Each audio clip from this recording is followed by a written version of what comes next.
তারপরও নতুন সরকার হয়েছে, কিন্তু এখনো এই পুলিশের বিরুদ্ধে, নতুন সরকারের বিরুদ্ধে হাইকোর্টে গিয়ে আমরা রিট করতে হয়। আর কত লড়বো আমরা? মুখ্যমন্ত্রী কি শুনতে পাচ্ছেন আমাদের কথাটা? আর কতটা লড়বো? আজকে আমি রিট করে শুধু এই অর্ডারটাই পেলাম যে রিপোর্টটা দেবে। কি রিপোর্ট নিয়ে কি হবে? স্বপন সমাদ্দার, পরেশ পাল্লা কবে অ্যারেস্ট হবে? কবে এই গুন্ডাগুলো জেলে যাবে? কবে ভালো খারাপের তৃণমূলের বিচার আমাদের দেবে, দেখাবে যে এইটা বা ভালো, এটা খারাপ?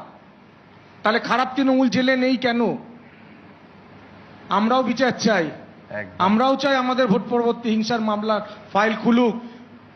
পুলিশ, আপনারা দেখেছিলেন যাকে জেল ঘুরে আসতে হয়েছিল, 50 দিন জেল খাটার পরে এই তৃণমূল সরকার সেই পুলিশকে সাসপেন্ড না করে এখনো কলকাতা পুলিশের ডিউটিরত আছে। কেন সাসপেন্ড নয়? কেন? এর বিরুদ্ধেও কি আমাকে হাইকোর্টে যেতে হবে?